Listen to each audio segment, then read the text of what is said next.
We are Team Nyra, and for our team project, our topic was health and well-being.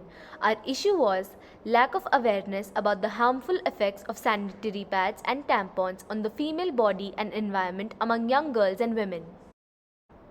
We started by doing primary research using a survey where we asked teenagers what menstrual product did they commonly use and the reasons for the same. Through this survey, we found out that tampons and sanitary pads are the most commonly used menstrual products. We also did secondary research from which we found out about the harmful effects of pads and tampons on our health. We interviewed the principal of our school to understand the challenges faced for disposal of menstrual waste. So, one of the big problems, of course, is disposing of menstrual waste, sanitary towels and so on. I think that most boarding schools across the city and across the country face this problem, primarily because it's not classified as any particular type of waste that is collected by the MCD. For instance, it's not wet waste. Wet waste comprises mainly of food articles, and it's not dry waste, which is basically plastic in the vocabulary of the MDDA. So, since it doesn't qualify as either, there is really no way in which you can have public conveniences pick up that waste and dispose of it free. So, it is a problem. For a solution, we decided to promote the use of menstrual cups as it is better for the environment and also safe for women's health.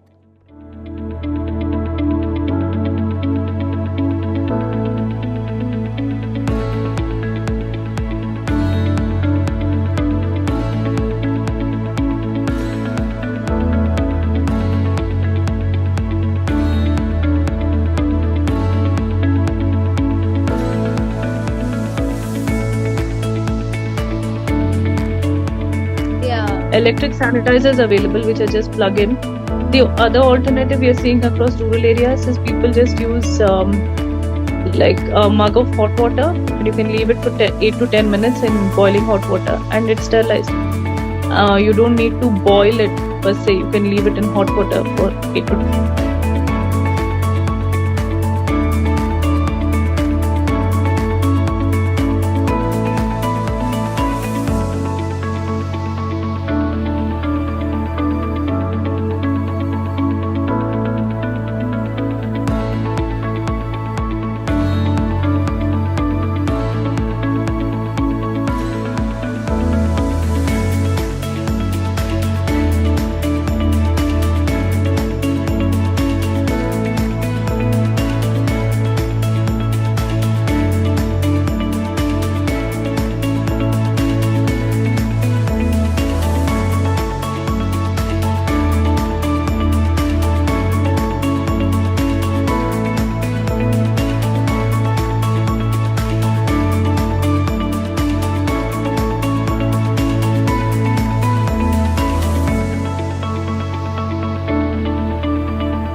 To get a perspective of adults on the issue, we decided to survey our teachers of the school.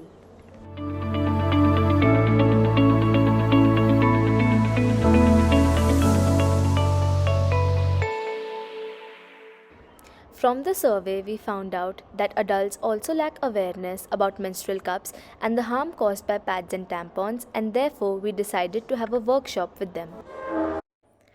After the workshop with students and teachers, we understood that there was a parental barrier that prevented girls from using menstrual cups.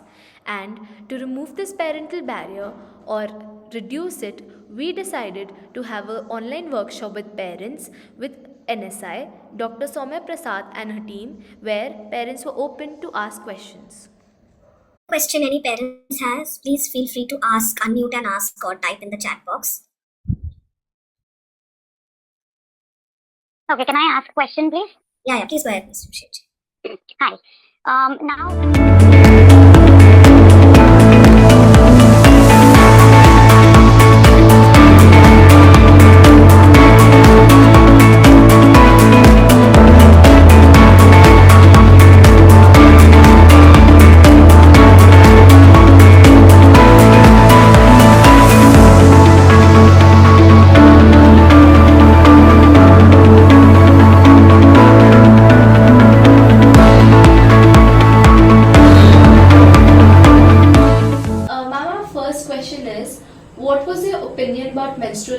before the session that we took with teachers? So actually, majorly, menstrual cups are not that used, and they were not that famous. Back in our days, also, we were introduced with the concept of pads and how to use pads, right?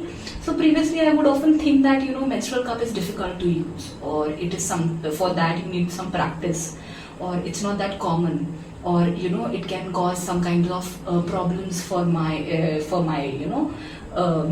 my reproductive organs, right? But after that session, it was a little different. My viewpoint had changed.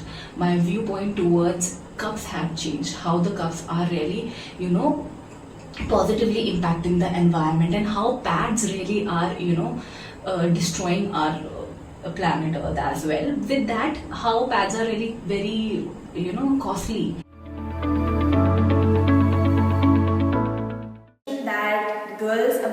That girls only above the age of 18 can use it, and that it causes rashes, and that it's very painful to use it. But then after the workshop, I came to know that girls as young as the age of 13 can use it safely, and that it does not cause any rashes.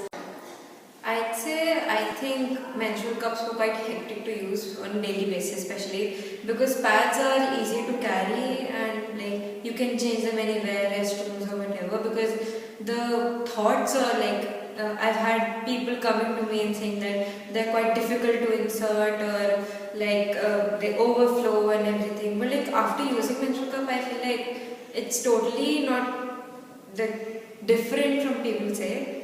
And we have quite attended a few workshops, and I think with the right cup and with the right insertion methods, it's very eco-friendly first of all, and very convenient to use. I used to think about menstrual cups, and for the longest time that I did is that they're really painful, especially the insertion, and that it takes a lot of time to insert it in the beginning.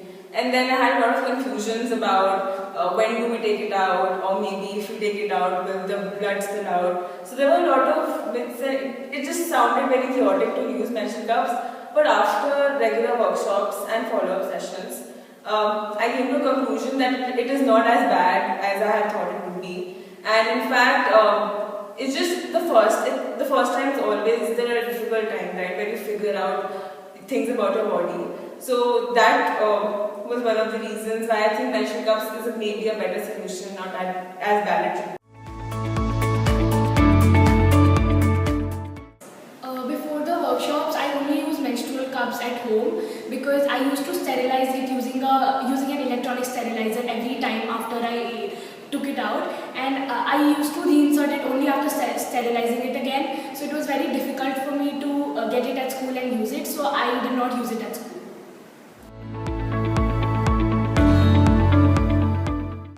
Workshops I had in school, I got to know that only putting it in a cup of hot water can also sterilize it, and we only have to do it before the use and after our period cycle is over. And also the workshop that we had with the doctor, it taught me a lot of other ways to insert it, which was much more easier than the ways I used. So I have been using it in school as well.